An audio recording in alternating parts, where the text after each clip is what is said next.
बैसाख स्नान की महिमा।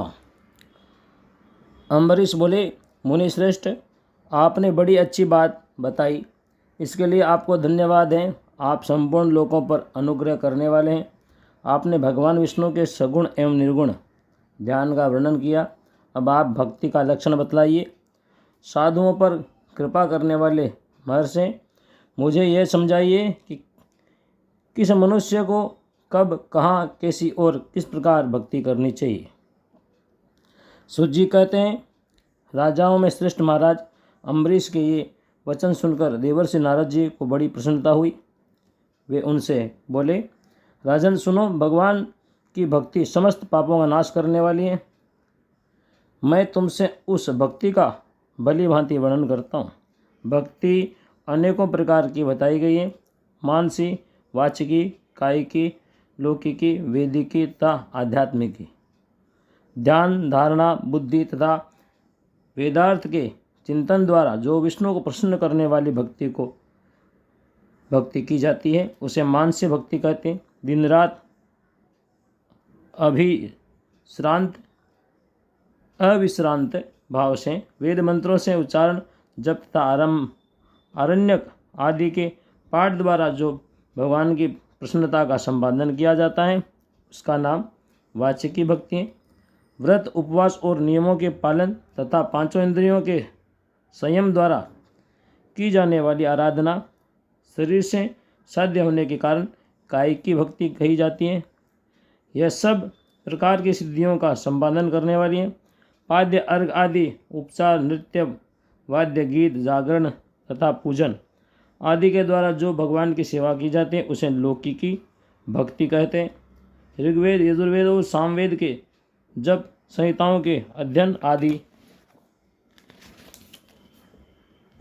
तथा हविष्य की आहुति, यज्ञ, यागादिकों के द्वारा की जाने वाली उपासना का नाम वैदिकी भक्ति है।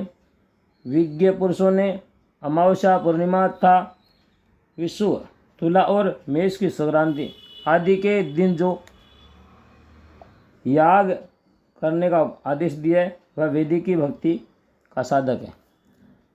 अब मैं योगजन्य आध्यात्मिक की भक्ति का भी वर्णन करता हूँ, सुनो। योगज भक्ति का साधक सदा अपनी इंद्रियों के संयम में रखकर प्राणायाम पूर्वक ध्यान करता है, विषयों से अलग रहता है। वह ध्यान में देखता है भगवान का मुख अनंत तेज से उद्दीप्त हो रहा है, उनकी कटीन के ऊपरी भाग तक लटका हुआ यज्ञोपवीत शोभा पा रहा है, उनका शुक्ल वर्ण है, 4 भुजाएं, उनके हाथों में वरद एवं अभय की मुद्राएं, वे पीत वस्त्र धारण किए हुए तथा उनके नेत्र अत्यंत सुंदर हैं, वे प्रसन्नता से परिपूर्ण दिखाई देते हैं। राजन, इस प्रकार योग युक्त पुरुष अपने हृदय में परमेश्वर का ध्यान करता है।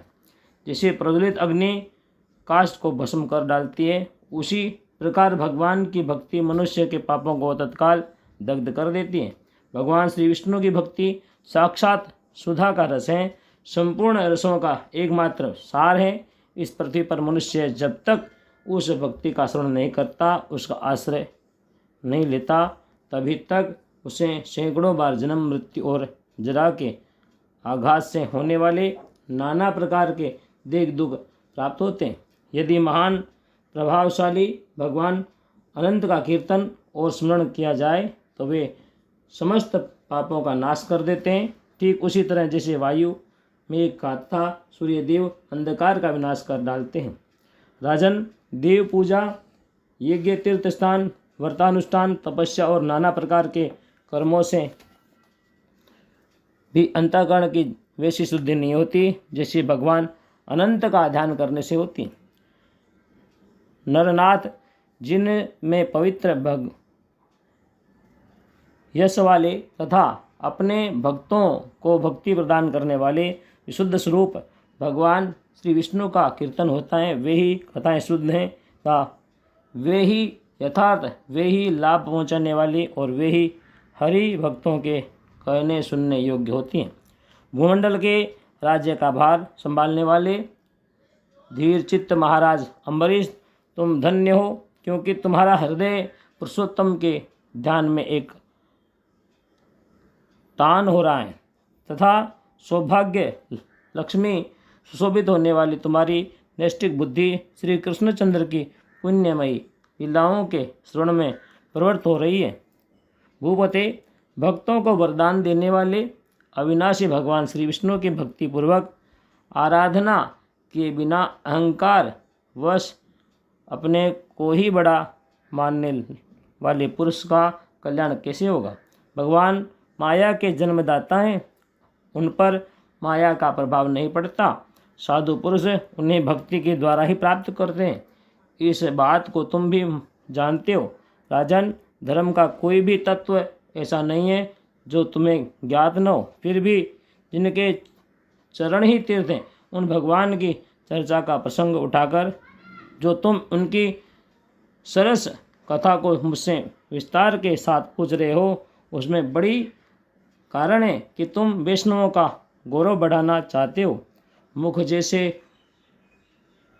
मुझ जैसे लोगों को आदर दे रहे हो। साधु संत जो एक दूसरे से मिलने पर अधिक श्रद्धा के साथ भगवान अनंत के कल्याणमय गुणों का कीर्तन और श्रवण करते हैं, इससे बढ़कर परम संतोष की बात तथा समुचित पुण्य मुझे और किसी कार्य में नहीं दिखाई देता।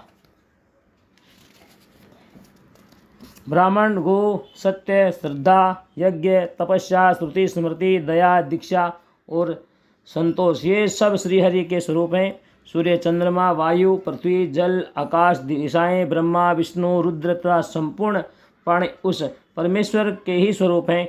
इस चराचर जगत को उत्पन्न करने की शक्ति रखने वाले वे विश्व रूप भगवान स्वयं ही ब्राह्मण के शरीर में प्रवेश करके सदा उन्हें खिलाया जाने वाला अन्न भोजन करते हैं। इसलिए जिनकी चरण रेणु तीर्थ के समान हैं, भगवान अनंती जिनके आधार हैं, जो संपूर्ण प्राणियों के आत्मा तथा पुण्यमयी लक्ष्मी के सर्वस्व हैं, उन ब्राह्मणों का आदरपूर्वक पूजन करो। जो विद्वान ब्राह्मण को विष्णु बुद्धि से देखता है, वही सच्चा वैष्णव है तथा वही अपने धर्म में भली भांति स्थिर माना जाता है। तुमने भक्ति के लक्षण सुनने के लिए प्रार्थना की थी, सो सब मैंने तुम्हें सुना दिया। अब गंगा स्नान करने के लिए जा रहा हूँ। यह वैशाख का महीना उपस्थित है, जो भगवान लक्ष्मीपति को अत्यंत प्रिय है। इसकी भी आज शुक्ला सप्तमी है। इसमें गंगा का स्नान अत्यंत दुर्लभ है। पूर्व काल में राजा जनु ने वैशाख शुक्ल सप्तमी को क्रोध में आकर गंगा जी को पी लिया था और फिर अपने दाहिने कान के छिद्र से उन्हें बाहर निकाला था। अतः जनु की कन्या होने के कारण गंगा को जाह्नवी कहते हैं। इस तिथि को स्नान करके जो आकाश की मेखला भूत गंगा देवी का उत्तम विधान के साथ पूजन करता है, वह मनुष्य धन्य एवं पुण्यात्मा है। जो वैशाख शुक्ला सप्तमी को विधि पूर्वक गंगा में देवताओं और पितरों का तर्पण करता है, उसे गंगा देवी कृपा दृष्टि से देखती हैं तथा वह स्नान के पश्चात सब पापों से मुक्त हो जाता है। वैशाख के समान कोई मास नहीं है तथा गंगा के सदृश दूसरी कोई नदी नहीं है। इन दोनों का संयोग दुर्लभ है। भगवान की भक्ति से ही ऐसा सुयोग प्राप्त होता है। गंगा जी का प्रादुर्भाव भगवान श्री विष्णु के चरणों से हुआ है। वे ब्रह्मलोक से आकर भगवान शंकर के जटाजूट में निवास करती हैं। गंगा समस्त दुखों का नाश करने वाली है। वे अपने 3 स्रोतों से निरंतर प्रवाहित होकर तीनों लोगों को पवित्र करती है। उन्हें स्वर्ग पर चढ़ने के लिए सीढ़ी माना गया है। वे सदा आनंद देने वाली, नाना प्रकार के पापों को हरने वाली, संकट से तारने वाली, भक्तजनों के अंतःकरण से दिव्य प्रकाश फैलाने की लीला से सुशोभित होने वाली, सगर के पुत्रों को मोक्ष प्रदान करने वाली, धर्म मार्ग में लगाने वाली तथा 3 मार्गों से प्रवाहित होने वाली गंगा देवी तीनों लोगों का श्रृंगार हैं। वे अपने दर्शन, स्पर्श, स्नान, कीर्तन, ध्यान और सेवन से हजारों पवित्र तथा अपवित्र पुरुषों को पावन बनाती रहती है। जो लोग दूर रहकर भी तीनों समय गंगा गंगा गंगा इस प्रकार उच्चारण करते हैं, उनके 3 जन्मों का पाप गंगा जी नष्ट कर देती है। जो मनुष्य 1000 योजन दूर से भी गंगा का स्मरण करता है, वह पापी होने पर भी उत्तम गति को प्राप्त होता है। राजन, वैशाख शुक्ला सप्तमी को गंगा जी का दर्शन विशेष दुर्लभ है। भगवान श्री विष्णु और ब्राह्मणों की कृपा से ही उस दिन उनकी प्राप्ति होती है। माधव, वैशाख के समान महीना और माधव विष्णु के समान कोई देवता नहीं है, क्योंकि पाप के समुद्र के डूबते हुए मनुष्य के लिए माधवी जहाज का काम देते हैं। माधव मास में जो भक्तिपूर्वक दान, जप, हवन और स्नान आदि शुभ कर्म किए जाते हैं, उनका पुण्य अक्षय तथा 100 करोड़ गुना अधिक होता है। जिस प्रकार देवताओं में विश्वात्मा भगवान नारायण देव श्रेष्ठ हैं, और जैसे जप करने योग्य मंत्रों में गायत्री सबसे उत्कृष्ट हैं, उसी प्रकार नदियों में गंगा जी का स्थान सबसे ऊंचा है। जैसे संपूर्ण स्त्रियों में पार्वती, तपने वालों में सूर्य, लाभों में आरोग्य लाभ, मनुष्यों में ब्राह्मण,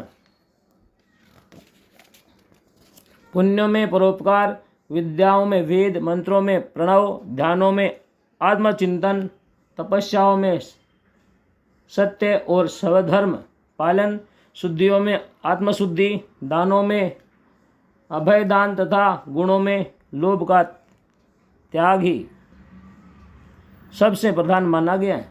उसी प्रकार सब मासों में वैशाख मास अत्यंत श्रेष्ठ है। पापों का अंत वैशाख मास में प्रातः स्नान करने से होता है। अंधकार का अंत सूर्य के उदय से तथा पुण्यों का अंत दूसरों की बुराई और चुगली करने से होता है। राजन, कार्तिक मास में जब सूर्य तुला राशि पर स्थित हो, उस समय जो स्नान दान आदि पुण्य कार्य किया जाता है, उनका पुण्य